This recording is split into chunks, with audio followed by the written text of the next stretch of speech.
And there's a look at Manhattan Beach, all the way up to, I guess that's actually the Santa Monica Pier, the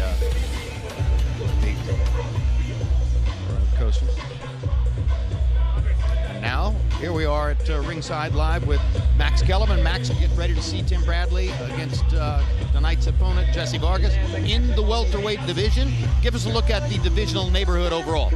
Well, it's no surprise the best pound-for-pound fighter in the world is also the welterweight champ, and he demonstrated that conclusively against Pacquiao in their super fight. Pacquiao still the most accomplished contender in the division. Keith Thurman, not only a rising star and a charismatic guy, but compiling an impressive resume. Tim Bradley, the longtime vet.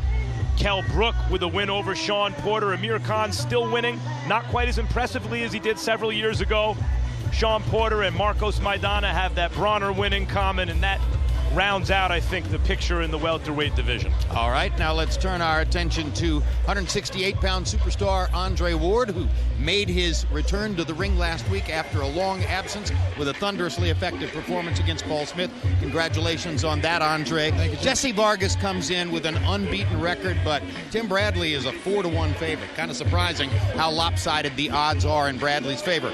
What can Vargas do? What must he do to upset the apple cart? I think tonight the key for Vargas is to show that he's not just a good fighter or just a guy who has a belt at 140. He wants to show that he's elite. Timothy Bradley has fought elite fighters. He is an elite fighter. And for Vargas to be in that class, he has to not only win tonight, but be spectacular to show that he's on that level with a guy like Tim Bradley. All right, turning back to Max Kellerman. Max, what's at stake for Bradley at this moment in his career? Why is he still fighting? Right. And he's still among the top fighters in the division.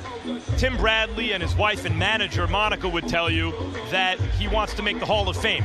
Might already be a Hall of Fame fighter. That he'd love a fight against Mayweather, not only because of the nest egg it brings with it, but because if he could win, he would be the only fighter with officially have wins over Pacquiao, Marquez, and Mayweather. Okay, of course he's still fighting for the money, but I don't think either the money or the Hall of Fame is really what motivates Bradley. He is just super competitive. He's an unnaturally competitive guy. That's what's always separated him from the rest of the pack among the other contenders on his way up, and I think that continues to be the reason he fights. He needs an outlet for that competitive drive. In December, Timothy Bradley fought to a controversial draw with Diego Chavez in Las Vegas, with most ringside observers, including all of us who called the fight, believing that Bradley had done enough to win. The official verdict had many, including Bradley himself, puzzled and confused.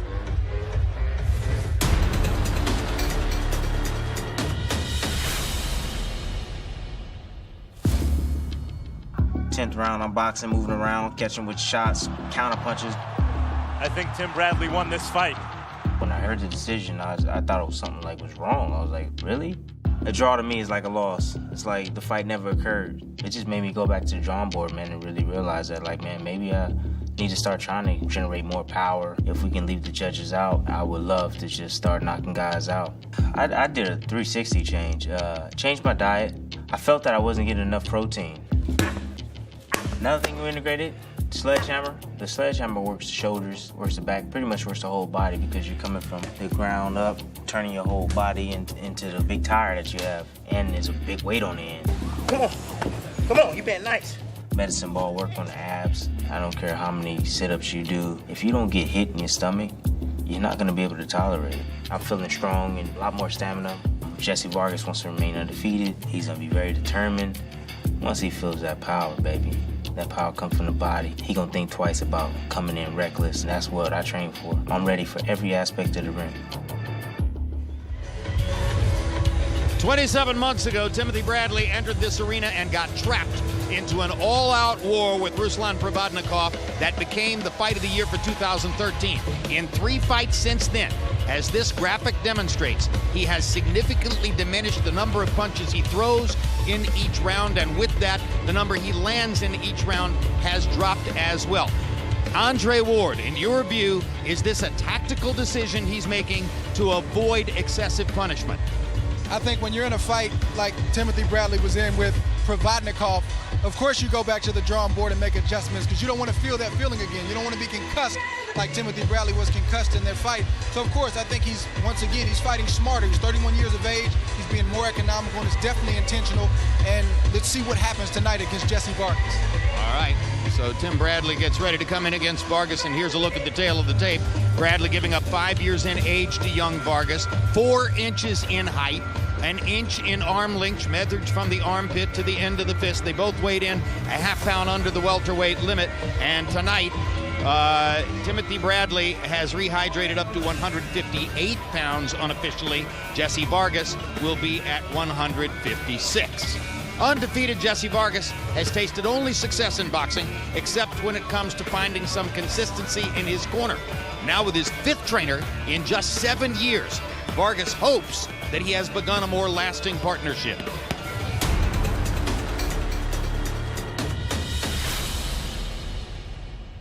I went professional at the age of 19. I have 26 fights now. I started off with Roger Mayweather. It took me a couple trainers to get comfortable with who I felt better with. I was with the great Roy Jones, but he wasn't able to invest as much time in my training camp. And with this being such an important fight, I felt that I needed someone there on a daily basis, and that's when I brought in Eric Morales. Jessie Vargas called me 5 weeks before the fight. The trainers, I believe, didn't believe in him, didn't believe in his project. Went to Las Vegas. I started to see what he was doing. We worked in different things in the ring, in the camp. We worked on his confidence. That's the most important thing that we worked on. I was always a fan of Eric Morales as a kid. He was so aggressive, and then at times he was able just to back off and be intelligent and stick to his game plan. And they will see a little bit of me trying some Eric Morales moves. It was a Jessie Vargas training camp to an Eric Morales style training camp. And you're gonna see all the hard work pay off this Saturday night. Jessie Vargas has had barely 1 month in company with Eric Morales. Max Kellerman, we talked a lot with Roy Jones about what he was trying to do with Jessie Vargas.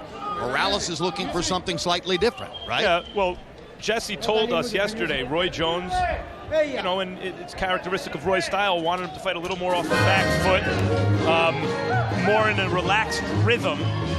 And Eric Morales, he said, has him fighting a little more in what he calls, and what we all know to be now, a Mexican style. Triple G has popularized the phrase.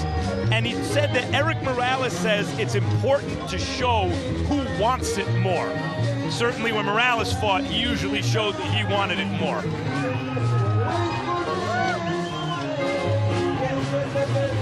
Vargas featuring Mexican music as he enters with his Mexican trainer, Tijuana's Eric Morales. Vargas, who is obviously of Mexican-American heritage, lives in Las Vegas.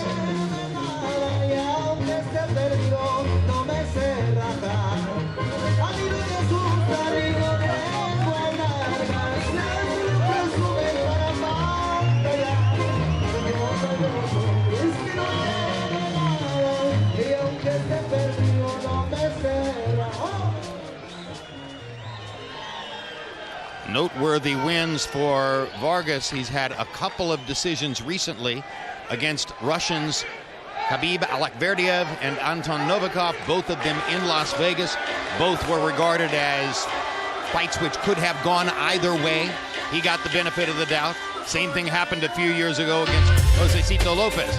And now, here comes Timothy Bradley. And Andre Ward, when you consider the opponent list against which Timothy Bradley has been matched over the years, and you consider that he does not have significant punching power, it's pretty amazing what he's accomplished, right? Yeah, I think today we overemphasize sometimes punching power and knockouts. They're great to see. But if you're a true boxing fan, you appreciate it all. And if you love boxing, or if you watch boxing even casually, you got to appreciate a guy like Timothy Bradley. He's all heart. Sometimes he's undersized, but he gets in there and he makes it happen. And it's that competitive muscle, Max, which, as you said, sets him apart. I mean, on the way up, what was the difference between him and Kendall Holt, murderous puncher, or Lamont Peterson, or Junior Witter? Was he more talented than those guys? He just wanted it more. And so he picked himself up off the deck on the road and beat those guys all decisively. That was on the way up before he even fought the Marquezes and Pacquiaos of the world. Timothy Bradley versus Jessie Vargas. Let's go to ring announcer Lupe Contreras for the official introductions. Ladies and gentlemen, from the StubHub Center, we continue with the action. It is HBO's World Championship Boxing, proudly presented to you by Bob Arum's Top Rank Incorporated, along with La Cerveza Tecate con Carácter. This bout, scheduled for a distance of 12 rounds or less for the interim WBO Welterweight World Championship. President Francisco Paco Valcárcel, Supervisor Richard DeCure. The three judges are Kermit Bayless, Max DeLuca, and Rocky Young. In charge of the action, referee Pat Russell. And now, Carson, California, it's time to let the fist do the talking. This is the main event of the evening. Veremos quién es el más macho. Introducing first, fighting out of the blue corner, he enters the ring wearing white with gold and black trim. When he stepped on the scale, he weighed in at an official 146.5 pounds. And he enters the ring an undefeated professional with 26 victories. 9 of those victories coming by way of KO. The reigning WBA Super Lightweight Champion of the world. Fighting out of Las Vegas, Nevada, y puro Los Angeles, California, Jessie, la nueva generación Vargas.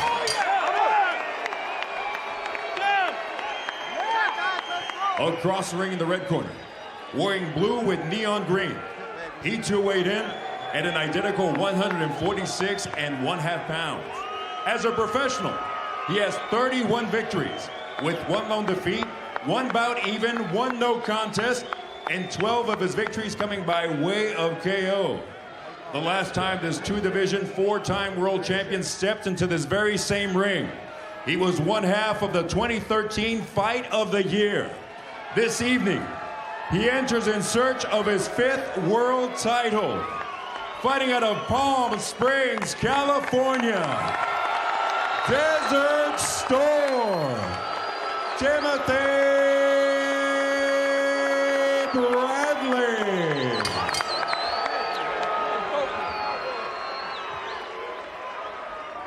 Okay, fellas, back him up right here. 12 rounds, WBO Championship. Here's the line right here. This is right by the zip. Here's the line right here. 12 rounds, touch him up. Good luck. Come out at the bell. One man trying to join the best fighters at the top of the sport. The other man trying to stay there.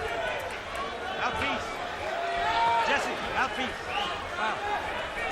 Veteran referee Pat Russell will be the 3rd man in the ring.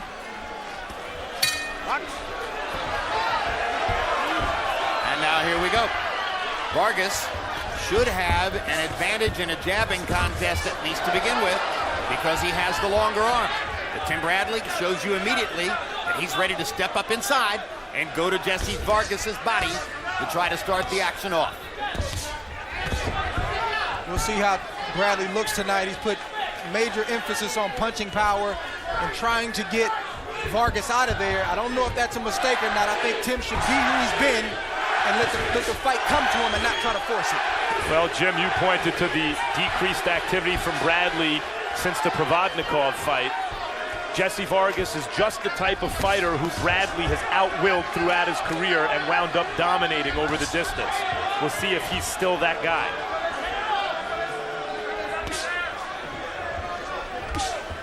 Can read Bradley's mind right now. He's got knockout written all over it. Well, that may be what he's thinking about.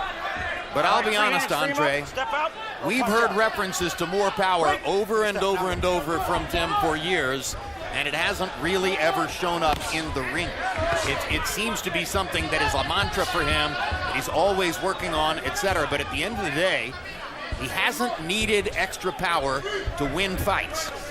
All right, we're holding. And that's why I say don't punch. Right, Bradley should be who he's always been. Let the fight come to him, and he might get that knockout, but don't go looking for it. Physical strength, not the same thing as punching power. Bradley can muscle you around the ring. He's as physically strong as he is mentally tough, but just it has not translated into concussive force on his punches. Free him up, Jesse. Let him go. A mystery with which he's constantly grappling. Punch in front. But again, that tremendous competitive heart, that desire, that will to win, which carries him from round to round throughout his life. Well, let's make no mistake about it. Timothy Bradley hits you right, he can get you out of there. Trust me. Free up his hands. You fought him in the amateurs more than once, right, Andre? I fought one time. I think we were 14 or 15 years old at 139 pounds, and to this day, that was one of my toughest fights. Not necessarily because of the skill or anything, but just the intangibles that Tim brings to the rings. He just doesn't stop. I think if Tim's made an imprint at all in this first round, it's been body punching. The moments when he's been able to step up close to Jessie Vargas and get to his rib cage, he has established that he's here to compete. He's here to beat Tim Bradley. Well, he's been first. He's the initiator so far.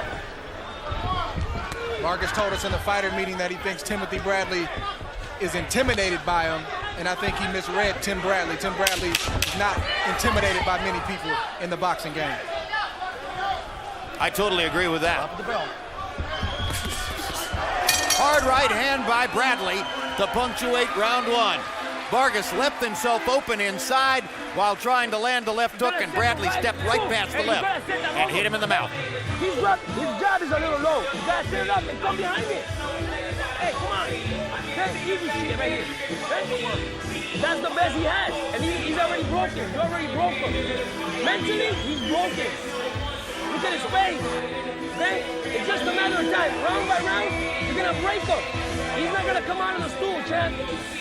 Keep applying the smart pressure. But once in a while, go back and get your distance and take your shots right. Don't fucking exchange when you're exchanging. Here we see a nice sequence at the end of the round. Timothy Bradley slips to the left, comes with a beautiful left to the body and a short right to the head. And Vargas lands his own left, but Vargas got the brunt of those punches at the end of the round.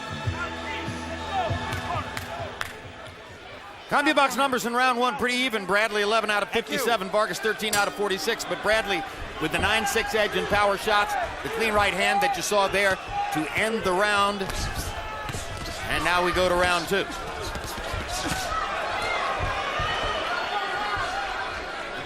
Tim Bradley's got to be careful inside as he's throwing those shots not to raise up, as Vargas has a slight reach advantage and a height advantage. He's got to be careful not to get caught on the way out.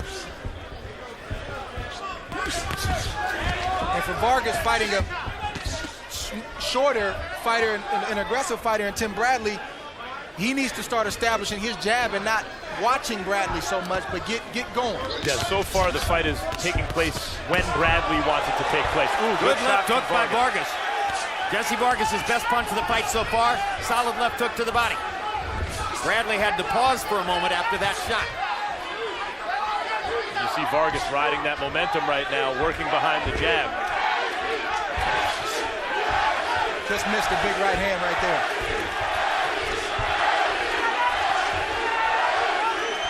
And now Bradley's body language is different in the wake of that solid left hook to the body that Jessie Vargas landed earlier in the round. Bradley not nearly as aggressive now as he was prior to the body shot. Vargas is the longer fighter, and when he was pumping that jab, when he got that confidence after that good left hook, he was having some success at range. All right, free hands. You don't need me. Free hands. That's what he's got to do, Max. He's got to get that jab going. He's got to keep Timothy Bradley on the outside. Vargas has beautiful long-range punches. Good shot right there. Good right hand. Yes. Good body shot. Good exchange. That's what he's got to do if he's going to get some respect. Really good exchange as Bradley was going side to side with crooked punches. Vargas came up the middle with straight ones. Jessie Vargas gaining confidence in round two, stepping into these combinations and competing directally with Tim Bradley. Has had a much better round, it appears here, to us in the second than was the case in the first. Much better round two, Jim.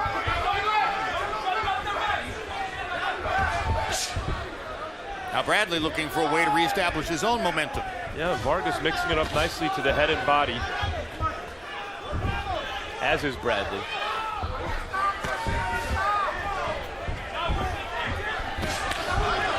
Bradley sets up for a left hook, never really manages to get off the shot.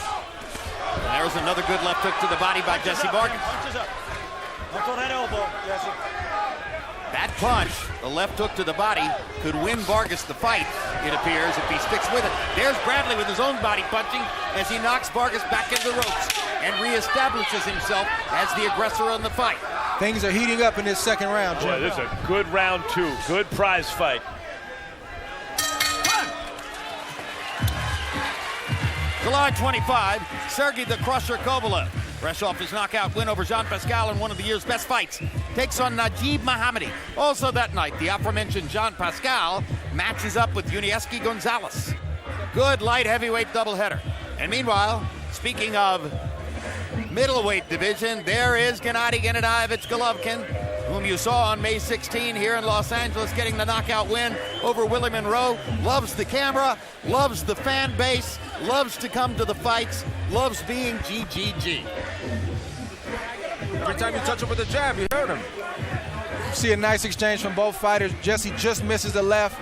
Tim actually lands a headbutt and a right, slightly misses his left, and then Jesse lands a left hook to the shoulder that it wobbles Tim, but I think it was just the way Tim stepped. I think it may have been his ankle or something. We initially thought he landed it on the chin. Not as impressive on replay as it looked live.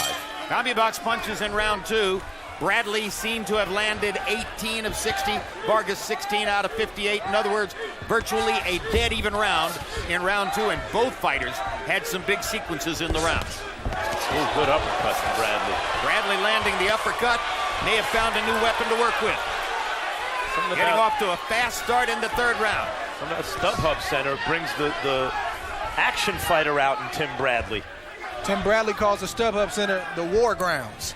Brings the action fighter out and a lot of different guys. We've seen some tremendous fights here in StubHub Center over the years.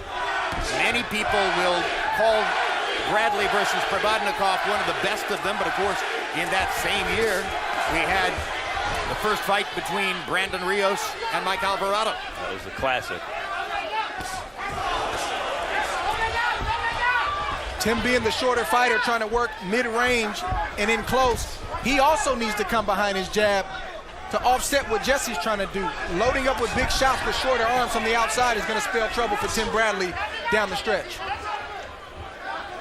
It's going to give Vargas a chance to time him, to see that shot, and then counter like he's done several times with that right hand. Yeah, when Bradley loads up, as he did against Pacquiao in the rematch, he is able to generate some power, but it leads to him making some amateurish mistakes, which is unusual for a fighter at his level. And Vargas is staying under his feet, he's staying calm, and he's in position to punch at all times. A lot of Jesse Vargas' success tonight against Tim Bradley may proceed from the question of whether he can put other punches with the 1-2 to give himself variety and make himself less predictable than is the case when he's just firing the long jab in the right hand, 1-2, 1-2. You saw the left hook to the body in the second round, which was his best punch so far in the fight. That's a punch which could give him a real leg up toward victory if he can land it with any consistency. Bradley has to keep in mind that he's in with a guy who has always been the beneficiary of the close decision. Bradley got a very unpopular one against Pacquiao, but seemed to be ripped off in his last one, a draw, and of course against Marquez, only got a split decision in a fight it appeared he won by many rounds. And I'm sure Tim is conscious of that. All right, you're holding. Free him up those hands. Let him go.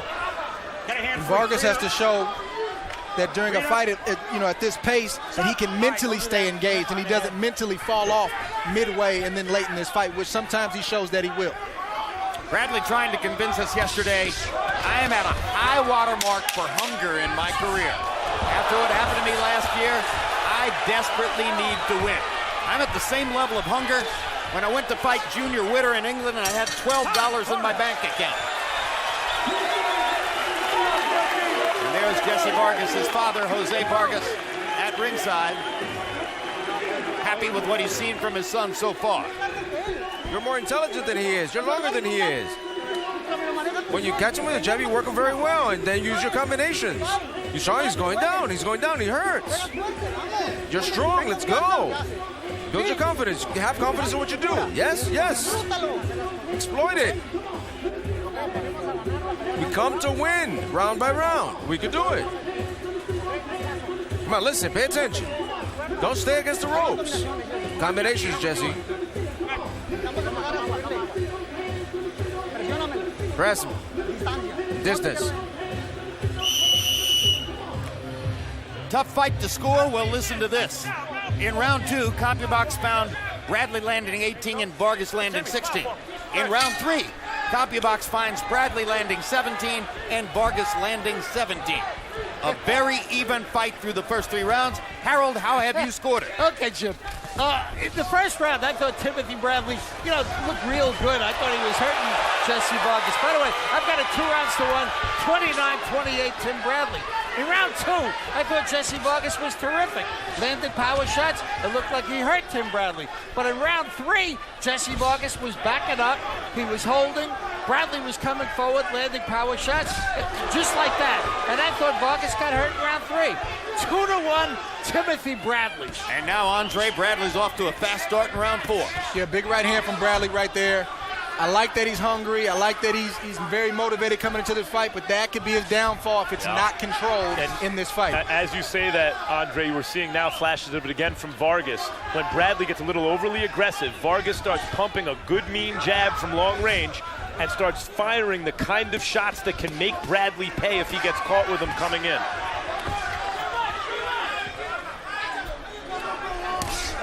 Hard right hand from Bradley. His sheer veteran assertiveness is giving him the edge at some moments in the fight. He's just more willing than Jessie to step up and try to get something done. And I like those moments where Bradley will surprise Vargas with a big shot, but you can't do that over and over. Vargas is, a guy with a lot of experience. He'll time that. It only takes one shot to change the way this fight is going. One shot can end it. Crowd chanting for Tim Bradley. Good right hand from Vargas. That's the kind of right hand I'm talking about. I mean, Bradley has several times in this fight bent so low it looks like he's come close to being knocked down, to scraping the canvas with his gloves.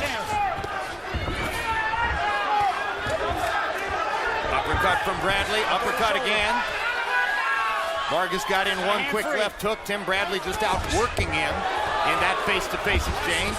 Now Vargas lands a couple body shots. Bradley trying to fire back to the body himself. Stop punching, step back. Right, now go.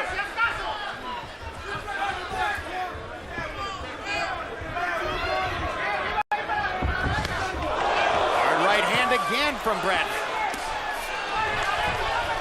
Nice short left hook from Vargas on the way out there. Whenever Bradley has that kind of veteran assertive moment that you described, Jim, Vargas always kind of mutes the success by giving him something back on the way in.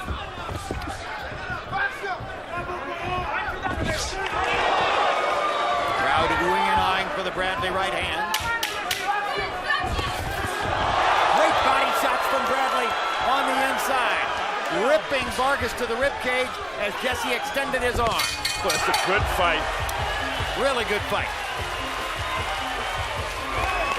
There's Bradley's wife and manager, Monica Bradley. Okay, but when you have fun, you always gotta be careful. Keep those hands up. Okay, never drop the defense at no fucking point. Got the shit? Okay, baby, let's go. You gotta go straight down the middle, okay? All right? He's a 1-2 straight down the middle. He's a young roller snake. We're on the scorecards, round 5. Okay. Every time you land those shots, you're hurting them, baby. You know that, right? Okay, let's keep doing what you're doing. Less punches, baby. Less punches, but more effective, okay? Hey, here's a beautiful move that Bradley has been using all night, which is a slip move. He slips the jab, starts with the left to the body, the right to the body, ends with a nice left hook to the top of the head that buzzes Jessie Vargas and gets his attention. Great combination from Tim Bradley. CompuBox count in round 4. Bradley 24 out of 61, Vargas 21 out of 51. Bradley with a 17-11 edge, according to CompuBox, in power shots. These rounds are close. These rounds are competitive. These rounds are, if they yield an advantage in any one direction or another, seemingly somewhat controlled by Bradley's veteran experience and will to win. Yep. This is the kind of fight, as we spoke about in the opening, that Vargas is going to have to show that he's not just a good fighter. He's fighting an elite fighter. Good combination from Timothy right there. that he can match Timothy and even exceed Timothy's aggression and desire to win. This is the moment for Vargas. He's got to show up tonight. Even as Tim is coming in and getting the better of exchanges, though, Vargas is landing and even missing counter hooks that make you think, whoa, he could score a knockdown with any one of those shots. Right, but it's not quite enough to change the, Agreed. way this fight is going right now. Agreed. Hasn't happened yet. And you're right, there's a lot of fight left. It's only the 5th round.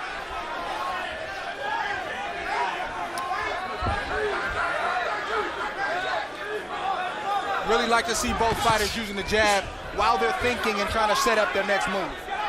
It'll buy you time, it'll build up points, and it'll keep your opponent honest. Lost art in the game, not the funnest punch to throw, but it works. And look at Tim Bradley, because he's not a knockout puncher, but he is a top grand fighter. There's no easy fights for him. He's always expected to fight a real opponent. He's never going to get him out of there early. Break, now go. He's always going to give up the size, and he's always going to be in a dogfight. Bradley's going to always earn his money. And if you like action and don't need the knockouts, he'll always give you your money's worth. But as we saw in the Marquez fight and other fights, Timothy Bradley can box when he wants to box. But as we saw in the fighter meeting yesterday, his mind is made up. He wants to fight tonight. And we mentioned that the punch output for Bradley had dropped coming into the fight, throwing an average of 49 punches per round in his last 3 fights after the all-out war against Provodnikov. But tonight, Bradley is a little bit more free with his punches, a little bit more willing to let go. I don't think he's going to wind up averaging 49 punches per round tonight. He's exceeding that level in most of these rounds. Nice short right hand from Bradley to the forehead of Vargas that got his attention, stunned him a little bit, and Vargas hasn't really responded since. Bradley is a versatile fighter, Andre. But against a taller fighter who may not press the action, he may feel that tactically, in order for him to assert himself and win these rounds, he has to be the one to get inside. I agree. I think he's got the right game plan. He's obviously got to keep his defense tight, and once again, I'd like to see him come behind the jab more, but this is what he's got to do tonight. And I think Bradley has decided, whether correctly or not, Bradley has decided he doesn't need to respect Jessie Vargas' punching power. He's walking right to it. He is, but good exchange at the end of that round. Brilliant.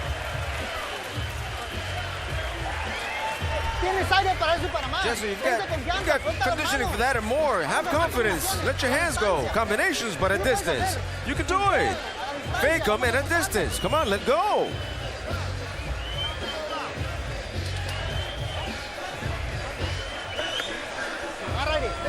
Breathe, breathe, breathe.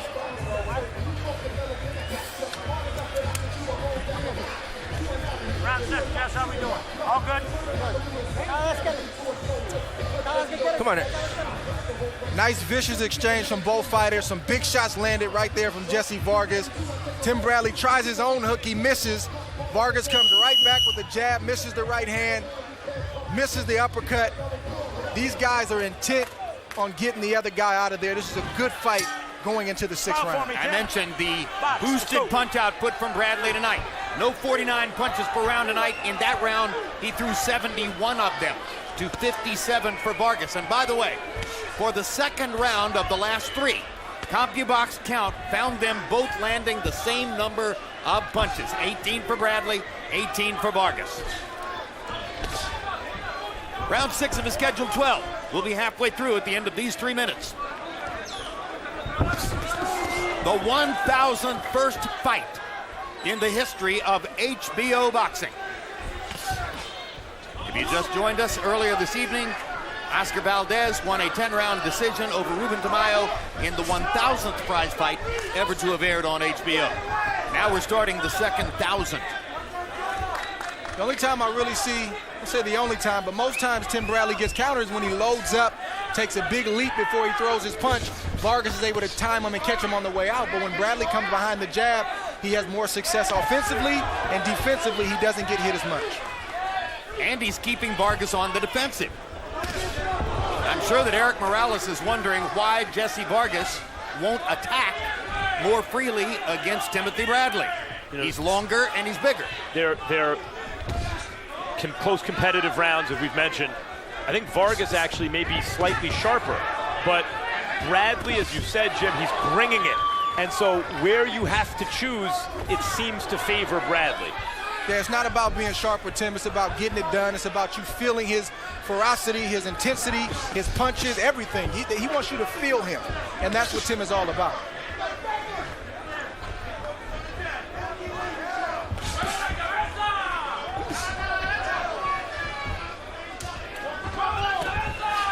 Whoa, let his head out. Oh, let it out. Pick it up a little bit. Which helps to account for why some guys, like Abregu, like Lamont Peterson, like Devin Alexander, basically just faded away in the face of Bradley's competitive will. He wore him down, both mentally and physically. Often say about Bradley, everyone thinks they want to win, and then they fight Bradley and they see, oh, there's a difference. He needs to win. Yeah, you fight Bradley, you better bring your lunch pail. It's going to be a long night.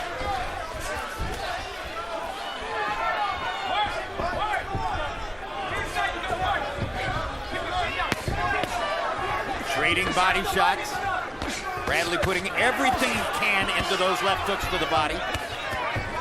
Not a power puncher, but a hard puncher nevertheless. Don't pin his head. Pick your head up. And you see Vargas' face starting to break down.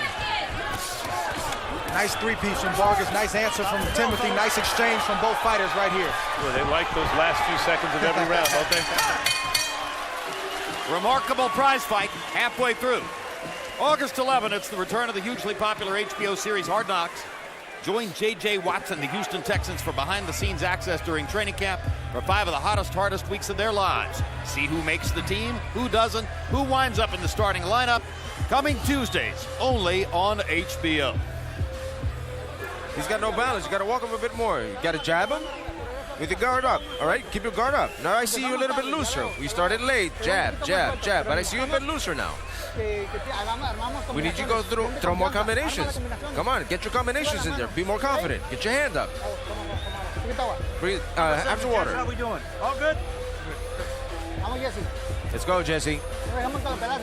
Don't let the fight go. You gotta press. CompuBox numbers through 6 rounds. Bradley, 109 out of 369.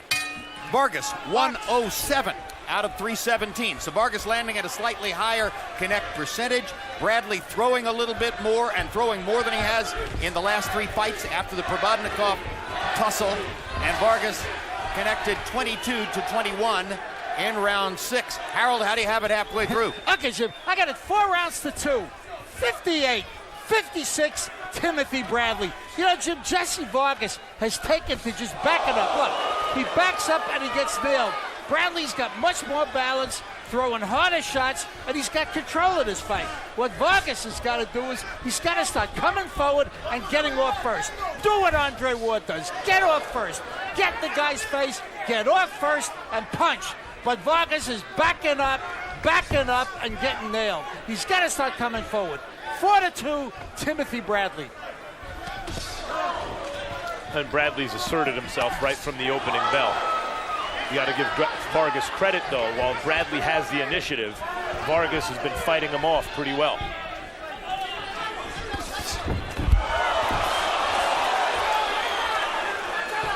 Eric Morales training Jessie Vargas for just the last month. Vargas originally was planning to prepare for the fight with Roy Jones as his trainer after Roy Jones trained him to his brilliant performance against Antonio DeMarco in Macau last November. And then Jessie Vargas determined that Roy Jones's schedule did not match effectively enough with his. He needed more time with the trainer, and with a month to go, he hired Eric Morales out of Tijuana to begin a brand new relationship. They've never worked together before. Once again, Tim's trying to dip his head to land that big right. He landed it, but there's sometimes he'll get caught on the way in. He needs to come behind that jab to hide that big right hand. He'll have more success. He will actually give up less energy on the way in. And Vargas has shown in past fights that he has no problem at certain moments brawling and fighting, but there's a reason he's not coming forward against Tim Bradley tonight. Yeah, Bradley has seized the initiative and he hasn't given it up, even though the fight is contested oftentimes on even terms.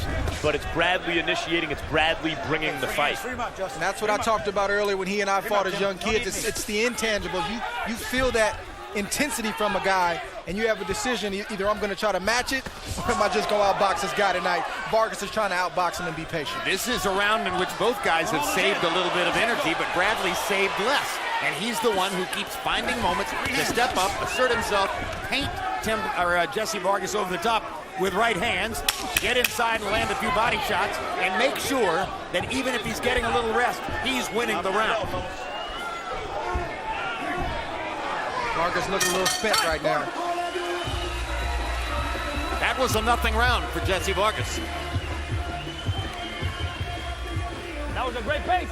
See, once you get that pace, you're in control. This round was a dominating round, bro, like nothing. That was a smart round. Smart round. Tim, can you keep this fucking pace for the rest of the fight? Okay, hey, this is what I want you to do at some time, Tim. That guy's gassing out already. He's fucking extremely tired. All you need to do is tighten up your defense and just let him throw. Let him throw, let him throw. Let him throw, let him throw. You got it? Try it and you see what I'm trying to tell you. Tighten up the defense, go for it. Here we see Tim Bradley throw a nice jab to the chest and come over the top and hit Jessie Vargas with a clean overhand right to the temple. Been landing that shot all night. Another sequence here, jab to the chest, another right hand to the temple. Those shots have been landing all night long. They've yet to hurt or drop Jessie Vargas, but Tim Bradley's still trying. The kinds of punches which would appear to be winning the fight in a close, competitive battle for Tim Bradley against Jessie Vargas. And one point which should be made. Both fighters tested with Voluntary Anti-Doping Association for this fight. And Voluntary Anti-Doping Association, the only drug testing service in the world which uses the most sophisticated possible test, carbon isotope ratio testing, for every single sample. Therefore, these two guys are as close as you can get in the sports world to being certain to be competitively clean tonight. The most amazing thing about that, I think, is that it's possible to look like Tim Bradley and not be cheating. Absolutely. Tim's looked like that since he's been 10 years old. He wasn't juicing then, and he's not juicing now. He's genetically cheating. All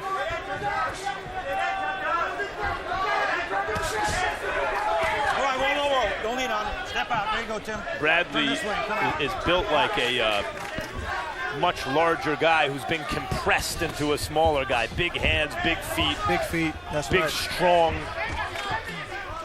and yet short. In the heart of a lion. Between rounds, Joel Diaz, Bradley's trainer, told him, "You're way ahead in the fight." Now, Joel is hyper-enthusiastic much of the time anyway. And I imagine that when Tim listens to him, he listens with a little bit of a grain of salt. Okay, you think I'm winning the fight big. I'm going to go out and do more in this round just to make more certain. Well, fighters can be stubborn, and in more ways than one. And Tim seemed to have his mind made up at the beginning of training camp. Good sequence from Jessie right there. And he also had his mind made up yesterday that I'm coming to fight, I'm looking for a knockout, and he's one-track mind tonight. That's what he's going for. And for the second time in 2 weeks, here ringside, we have danger of a contact tie. We're smelling premature celebration from somewhere during the fight. Well, it happened in Madison Square Garden's theater 2 weeks ago, and now it's happening again tonight.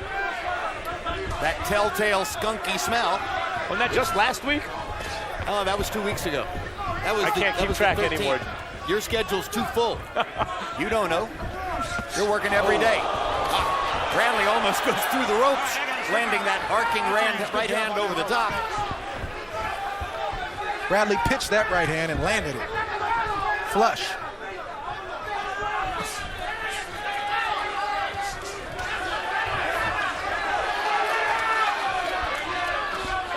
Vargas has to find it within himself to rally. It's the end of the 8th. Does he want to just be considered a really, really good fighter, or does he want to be elite? He's got to bite down, and he's got to step up the pace if he wants to match the intensity of Timothy Bradley. I think he's got to find a way in the last 4 rounds to go forward. He's not going to make an imprint on Tim Bradley constantly backing up. He's got to go forward if he's going to have any chance of hurting Bradley and changing the momentum of the fight. Assuming Bradley's winning these rounds, and especially the earlier, closer ones. Throw more punches. You've got to throw more punches, more combinations. Not just one. I want 2, 3 punches. At least 3. 2, 3. 2, 3. The only thing I want one is jab. And finish the combinations with the right. Let's go. dominating this guy, but I just don't want you to fucking get caught. I don't want you to get caught with a damn lucky shot. That was short, but you pulled it down on a little bit. You got even with. You're good. All right, keep on the body though, champ. You're breaking them down. All right, get on that body. Stay alert. Stay alert. Hey, give me some more impacts on the body, okay? Don't push those punches. Another big right hand from Tim Bradley. Just missed the chin of Jessie Vargas. Gets caught up in the ropes. You don't see that happen every round. Jessie tried to take advantage and throw a right hand, but he missed. CompuBox numbers in 8. Bradley was 24 out of 63. Vargas 20 out of 62. Bradley with a 15-11 power advantage. Those numbers sound very close. But at moments during the rounds when the two guys face up against each other, it's Bradley who's more assertive. Veteran, sensibility, ring knowledge, command of the self, belief in the self, all those things coming to the fore for Tim Bradley as he comes to the stretch of the fight. Well, the expression is class tells over time, and in the last several rounds, the margin seems to have been wider for Bradley.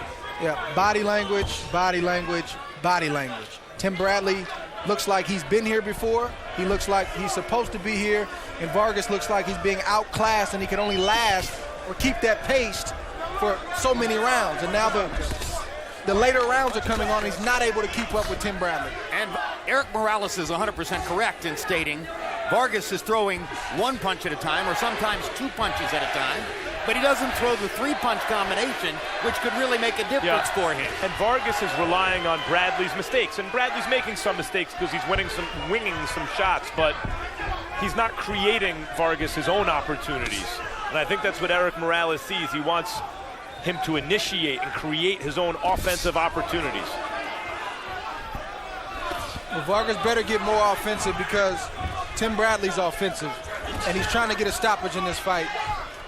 And Jessie Vargas is doing nothing to deter Timothy Bradley right now. Good hard left hand to the body by Vargas. That's his best punch in a couple of rounds, and it caused Bradley to back away from it. Tim took a quick breather, but he's right back on him. And it's not that Vargas doesn't have the ability or the arsenal. He's just got to have the temperament to take that next step.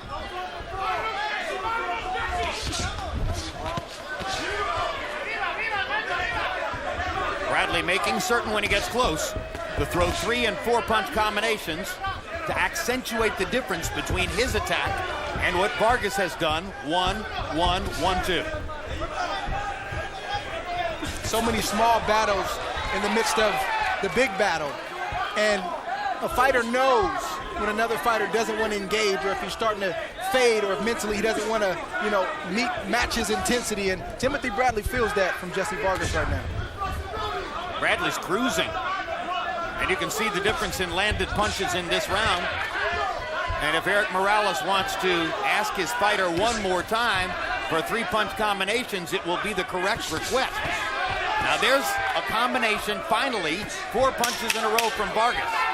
But it took him 2 minutes and 50 seconds to get to that point in the round. And I think Bradley wanted that. That's why he's going into more of a shell defense. He's trying to encourage Vargas to throw those shots. He wants to open him up.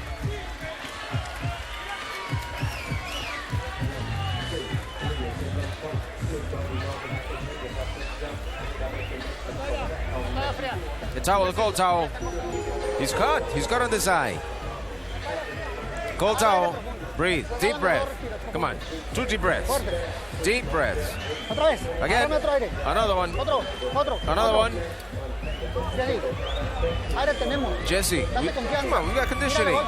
Build your confidence. You got to throw punches more. Get those combinations in.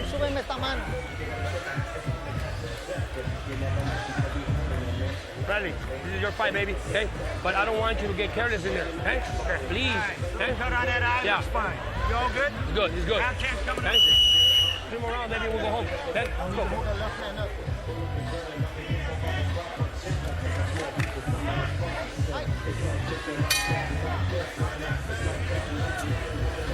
Box. He's got a cut on his eye, too, Doc, underneath. Bradley. Harold, how do we have it coming to the 10th? Okay, Jim. I've got an 88-83, 7 rounds to 2. Timothy Bradley. Jimmy keeps dominating these rounds in my eyes by backing the guy up. landing the hardest shots, keeping him backing up. You know, Jesse Vargas can't, if he's got any power, he can't get it off, you know, back it up. He's got to go forward. He's got to get aggressive. He's got to throw more punches in order to win this fight, and all he does is back up. I mean, you know, Bradley's got to back it up the whole fight. If this isn't effective aggressiveness, I've never seen effective aggressiveness. But on the other hand, Jesse Vargas has got a way of stealing decisions. 7-2, Bradley. It's a good, tough fight, and especially the first 6 rounds or so looked like they had a little extra something to them. You just get the feeling that it's falling short of being the kind of fight you remember, not because of Bradley, but because Vargas won't match Bradley's intensity. And you also get the feeling that were Vargas... But don't do that. Touch him up. Come here. Touch him up. Don't do that, fellas. Were Vargas to match Bradley's intensity, Bradley would ratchet that up a little higher. At the end of the day, Vargas is a nice fighter who doesn't have a major X factor, who doesn't have any particular weapon that will cast fear into the heart of the opponent. He won 10 straight decisions coming in, of which 3 of them could easily have gone the other way. He was very fortunate to arrive at this plateau as an unbeaten fighter, and he's done nothing in this particular fight to show that he could at some day get onto the same level as the level to which Tim Bradley has willed himself through competitive desire and self-possession. Well, it's not easy. That level is not easy, and that's why we should celebrate guys like Tim Bradley and other elite guys, no matter if they're hard punchers, good boxers, whatever their style is. Jesse's a really, really good fighter. Timothy Bradley's just an elite fighter, and that's why you celebrate and appreciate guys like him. Provodnikov was able to bring out something that we'll never forget in Bradley and in that fight, because he stayed at that high level of intensity with that incredible will to win, and it forced Bradley to go to new places that places you don't ordinarily have to see athletes go to. Well, Provodnikov does have an X factor. Yeah. His chin and his desire. Sure, and it brought out Bradley's X factor, and here Bradley's simply taken over the fight, after round 6. And I thought he won the majority of the rounds before round 6. I think it's not one-sided enough to call it a man against a boy. But in terms of competitive temperament, it is a man against a boy. After boxing tonight, tune in for a Real Sports replay. Catch an important update on Real Sports' story concerning the FIFA corruption scandal, with startling new allegations recently coming to light. Just a shame that a pristine, completely unadulterated sport like boxing, which is never seen to be corrupt in any way, has to put up with promos for something like soccer. I need you to stay smart, baby. I need you to make him throw. I need you to make him open up and catch him on the way in. Kid, I need you to catch him with a fucking liver shot. I need you to focus on the liver shot. Okay? How we doing? He's doing good. He's doing great. He's barely starting. This is nothing new to this guy. Right, Tim? Yeah. Talk to me. Are you all right? Okay, baby. Okay, let's go. I want to see you cheer up. Let's go.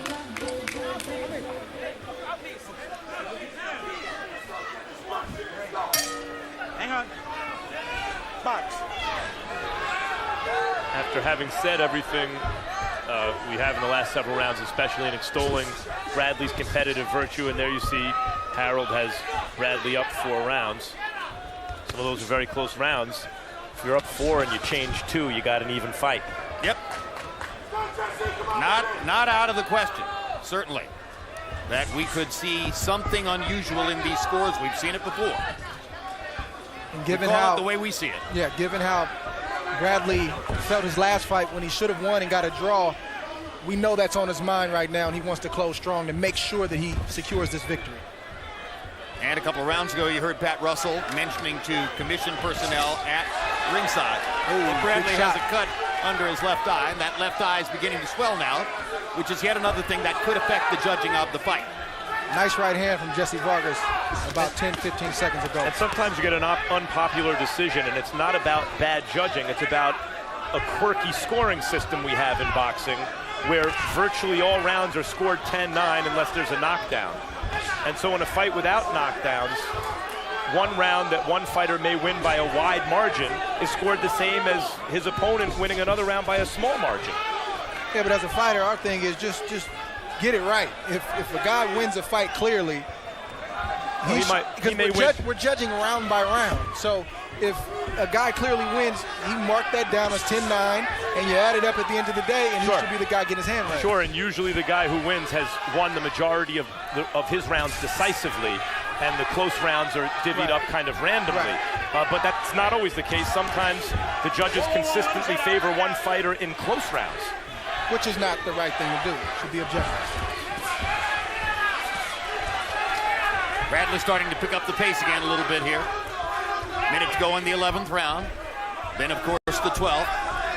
If you've watched Tim Bradley in the past, you might surmise that he's going to try to come out with some kind of a flurry, something demonstrative in the 12th round, put an imprint on the final round of the fight, the way he did in the last 30 seconds against Juan Manuel Marquez, in what turned out to be a very close fight, and maybe those last 30 seconds won the fight. But you know, this 11th round counts the same as the 12th, and so it might be a good idea for Tim to put an exclamation point on this round. And Vargas has had some success in this round. But Bradley has too. And I think Timothy won this round. I think Brad sticking the jab effectively, and has stuck in a couple of right hands that Vargas tasted. Still 10 seconds to go, but I think Bradley pulled this out, but a better round for Vargas. Ooh, good shot. Stop the bell. One round to go.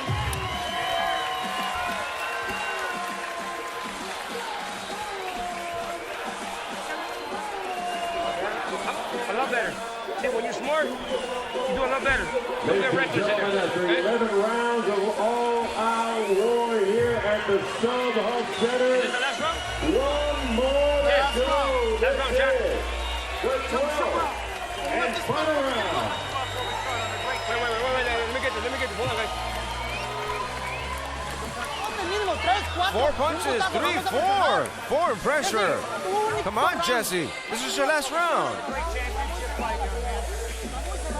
It's a real tight one. Really close.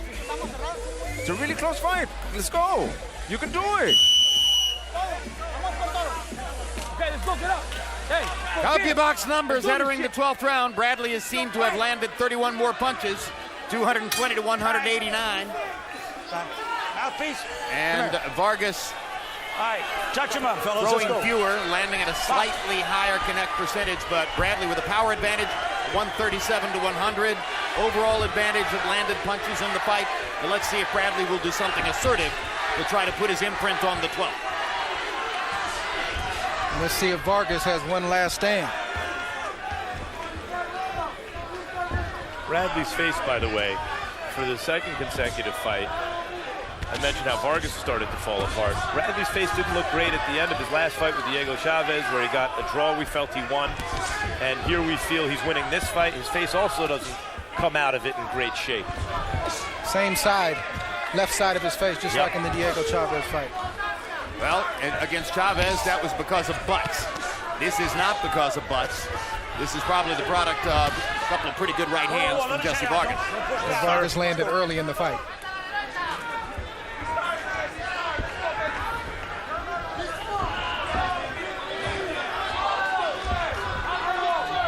It's got to be frustrating for Eric Morales, who future Hall of Famer, great fighter, been in so many championship fights, so many wars. He wants to inject what he knows Vargas needs to do into him, but he can't. He's limited as a trainer. He can only give the instructions and hope that Jessie Vargas goes out there and executes.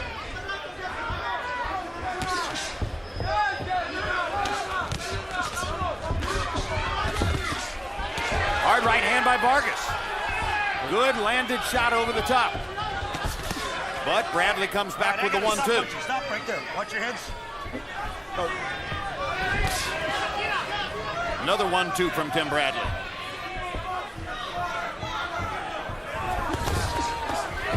Stepping in, landing a left hook, Tim Bradley.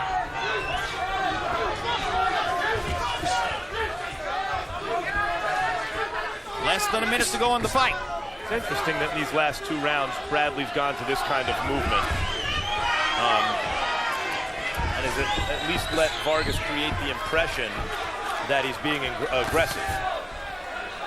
All right, I got don't punch. Well, that could be the product of his conversations with his trainer, Joel Diaz, who told him along about the 8th or 9th round, you're way ahead, you're winning the fight easily.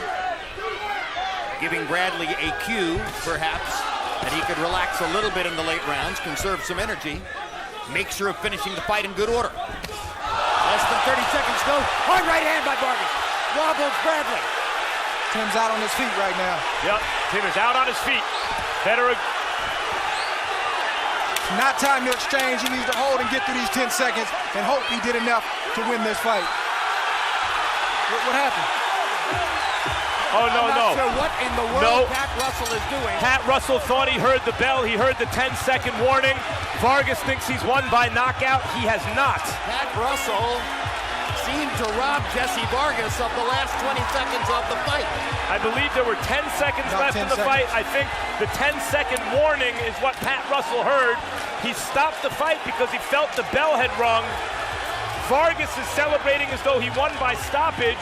Russell is explaining to Carl Moretti of Main Events right now that he has not won by stoppage, that he thought the fight was over.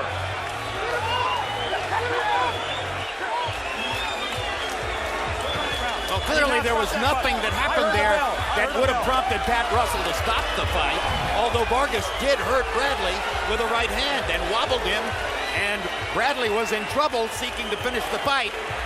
And Pat Russell made a motion that prompted Jessie Vargas to believe it was over, when in fact that was not the case. And that's not even the blunder there, that one fighter believes mistakenly that he won the fight at this moment. The blunder is that Tim Bradley, by no means, was certain to finish this fight with 10 seconds to go. Vargas was on top of him. He had him badly hurt, and he should have been given 10 seconds to finish the fight. But we are told that we will be going to the scorecards, so the scorecards will determine who has won the fight, and not the celebration by Vargas, which went on for quite some time. And that should be scored a 10-8 round for Vargas, by the way. It's an inch. We're going to take another look at the end of the fight. Andre and Max, I'll let you guys handle the replays as we go through the end of the fight. Tell us what took place. Vargas loaded up a big right hand and hurt Bradley right there. Tremendous shot from Vargas. I don't know how Tim Bradley stayed up. He was out on his feet. It's unfortunate that Pat Russell made a mistake there. Who knows what would have happened. This is where he came in, and there was a confusion right here. Russell said, no, fight's over, thinking he heard the bell. And there were 10 seconds left at the moment when Russell beautifully timed shot from Vargas right there.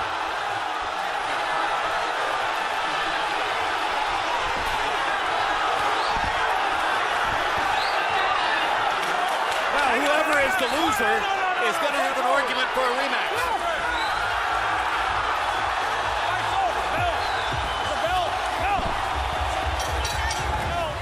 Right. What happened was Pat Russell heard the 10-second warning and thought there's a 10-second warning before the end of the fight, a clapping of two sticks, and Pat Russell thought it was the bell, said no, fight's over. Vargas took that to mean he'd won by stoppage when Russell intended to mean the final bell had rung, even though it hadn't. The timekeeper's now showing me it was with 4 seconds left that the fight was stopped. So Russell heard the clapping of the 10-second warning with 10 seconds to go and made that decision by 4 seconds left. Pat Russell's a great referee. He just made a mistake. He thought that the 10-second clap was the final bell in the heat of the moment. There's a look at Pat Russell, ex-Marine, longtime referee and judge here in California. Subject of some controversy when he stopped Rios Alvarado 1 at a moment when some people felt the fight could have been allowed to continue. Had a lot of other great moments as a referee here over the years.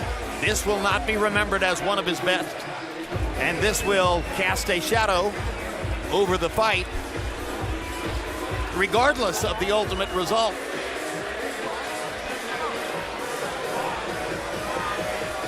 All right, now Lupe Contreras stands by with the official scores and the decision. Let's see who's won the fight.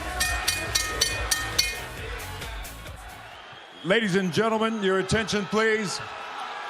Referee Pat Russell signaled the end of the round, not the end of the fight. As a result, we consult the official scorecard to determine a winner. Judge DeLuca scores it 116 to 112. Rocky Young 117 to 111. And Judge Bayless scores it 115 to 112. For the winner, by way of unanimous decision, and now, interim WBO welterweight world champion, Desert Storm, Timothy Bradley.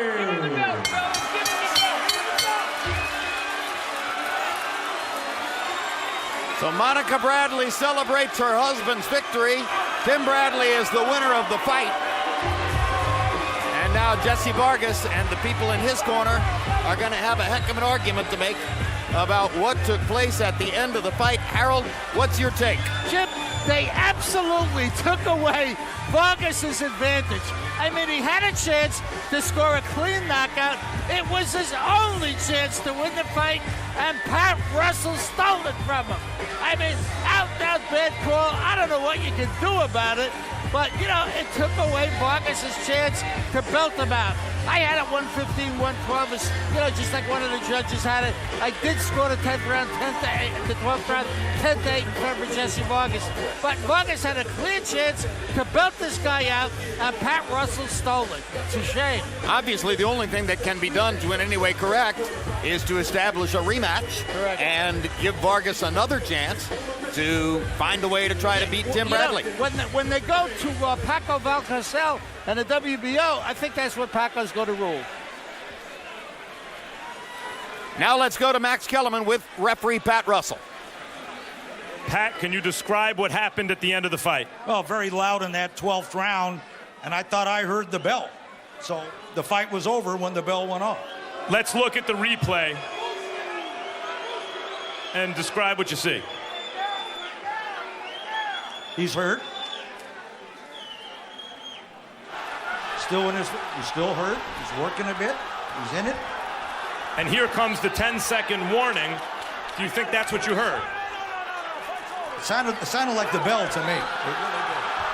Right, but you heard something with 10 seconds to go, and that may have been the 10-second warning. But you don't always hear the 10-second warning. You like to, but what I thought I heard was the bell. Right. So you signaled the end of the fight. Now, Pat, you made the call you thought in the moment obviously was the proper call. You're a referee, but you're also a fight fan. It was a tremendous fight. Yes, it was. And the loser of the fight had the winner hurt with 10 seconds to go. Yes, I know. I hate to ask you, but how do you feel after a moment like that? Well, I made the call that I made based upon what I heard. That's all I could say. It was an honest call on an honest issue. A referee has to make a million decisions. They're not always going to be perfect. Pat, appreciate it. Thank you. Tim, how are you feeling right now? I feel great right now, man. I want to thank all the fans for coming out tonight, man. Thank you for all your support.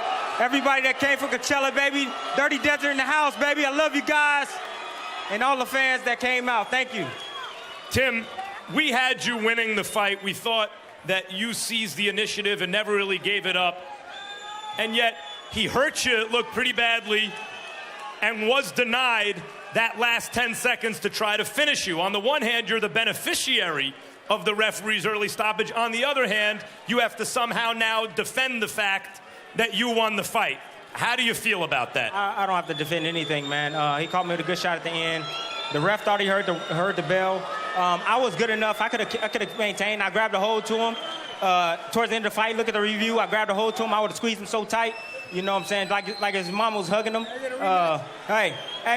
do it again. Hey, it was a good fight. It was. We gave the fans a good fight. They didn't let me finish what I started, man. Hey, it was a great shot, man. You caught me, you hurt me, but you know what? I would have finished. I ain't gonna lie. It was 10 seconds left. So let's look at it, Tim, and you tell me what you see. He stepped in, dropped my hand low. He caught me with a clean overhand right. But look at me, man. I'm standing up. I see what's going on. I'm coming, bagging up. Watch, I see him coming. And put my hands up. You see me blocking shots. I'm still alive in there, and I grab a hold to him right there. You see that? You see that? Yeah. Even if the ref would have let him go some more, I would have grabbed the hold to him again. I'm an experienced fighter, man. I know what I'm doing in there.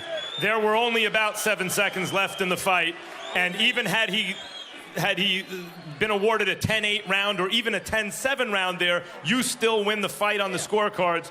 You heard Jessie asking you for a rematch. Do you think the last few seconds of that fight warrants a rematch? Why not? Why not? We can do a rematch. Hey, I don't have a problem with that. We can definitely do a rematch, man. Jessie came out, he fought hard, man. I felt like I was in better shape than he was. That's why I was able to take over the fight. Towards the second half when he started fading, I started coming on strong with my jab and landing combinations. But absolutely, I'll give him a rematch, no problem. Tim, the fight was going your way, and we thought it was pretty close early a lot of the rounds, but we were favoring you in close rounds because you were seizing the initiative. You seemed to take over by a greater margin in the second half of the fight, and yet in rounds 11 and 12, you got on your bike a little bit. Why? Just outboxing him, man. I knew I was ahead on the scorecard.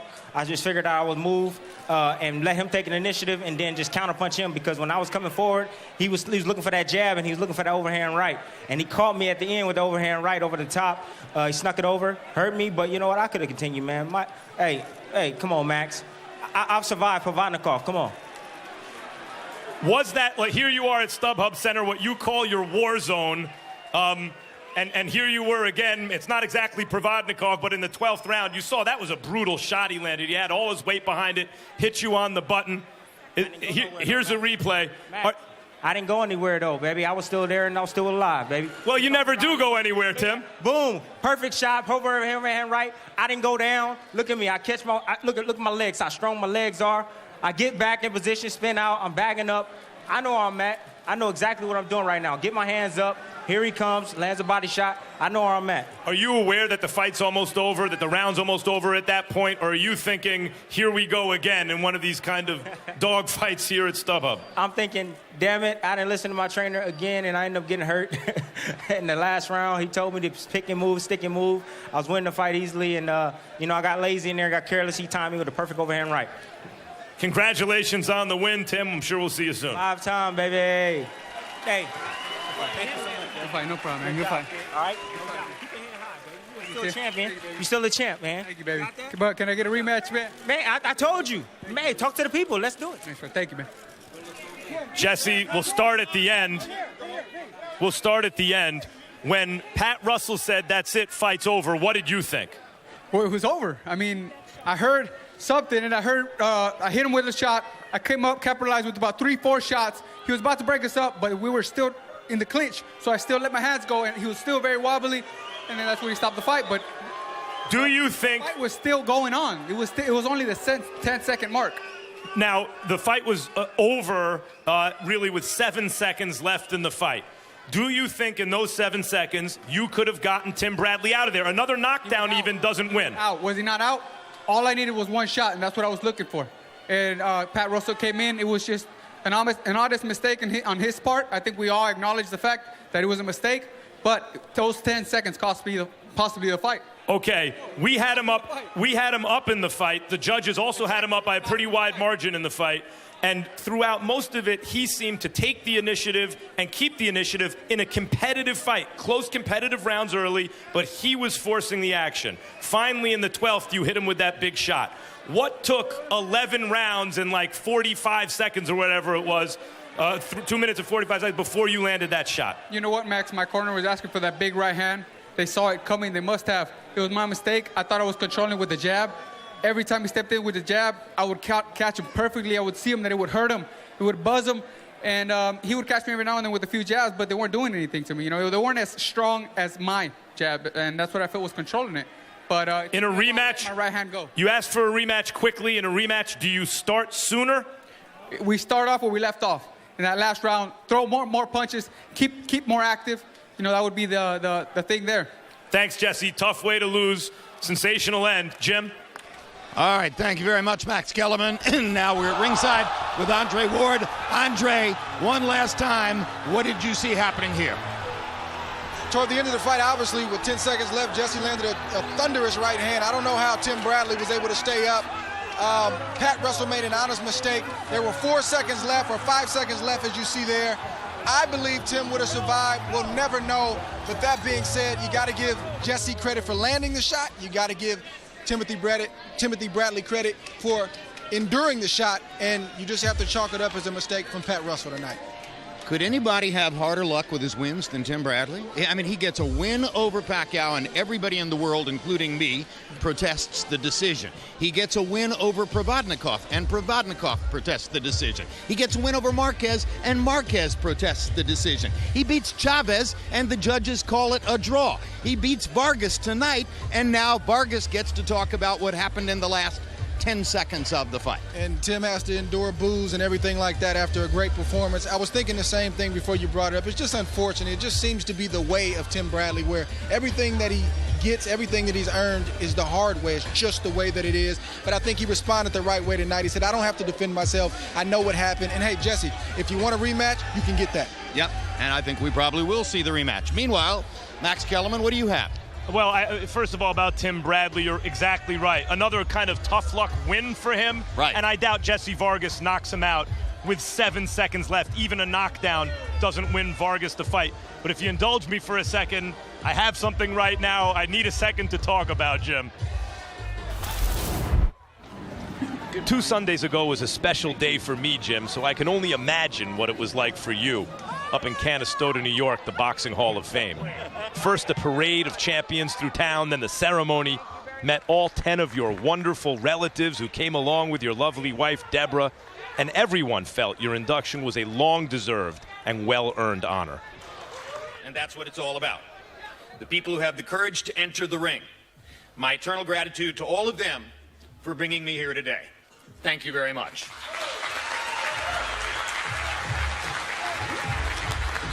You made a great speech. Congratulations, Hall of Famer. Thank you so much, Max, and thanks very much for making the trek to Canastota. That really made the day for me. Miss it. I appreciate it.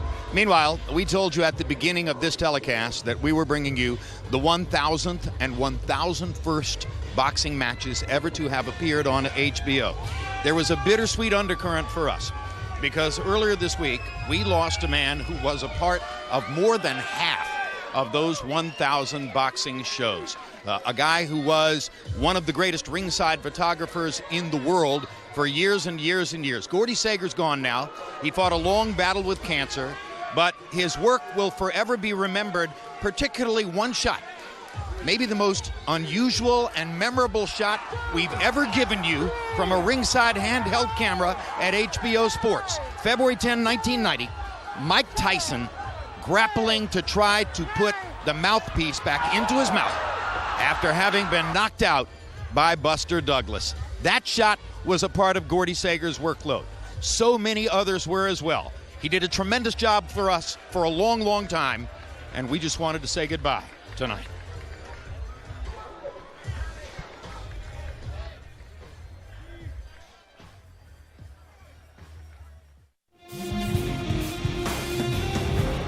July 11, it's an HBO Latino triple header headlined by Mauricio Herrera and Hank Lundy. July 25, light heavyweight champ Sergey Kovalev puts his title belts on the line against Najim Mohammadi. Also, Jean Pascal faces off with Yunieski Gonzalez.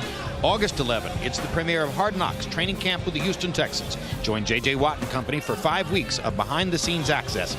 Next on HBO, if you missed it, it's a replay of Real Sports with an update on their story concerning the FIFA corruption scandal with startling new allegations. And now for everyone here at StubHub Center, I'm Jim Lampley saying so long and see you next month for Sergey Kovalev from Las Vegas, Nevada.